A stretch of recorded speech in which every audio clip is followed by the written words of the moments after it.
to these brakes. Now, the customer had several vibrations that he was concerned about, and one is definitely coming from these warped rotors, which is why I'm performing the brake job today.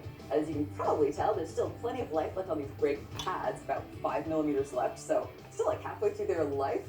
However, we have to replace all of these as a full set. You shouldn't really replace pads and rotors separately from each other because they kind of mate together during the braking process. So, okay, there we go. Now I got the caliper bracket off. There's a few things I'm gonna do.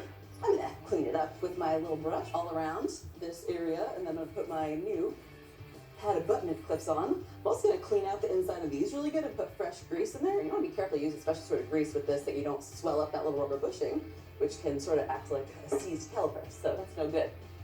Awesome. Stick cardboard underneath right there. There's a reason for that.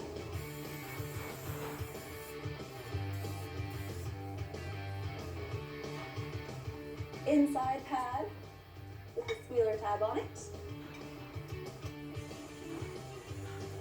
Ever so gently. Okay. Stay on autopilot mode. Definitely 35 foot-pounds. Oh yeah.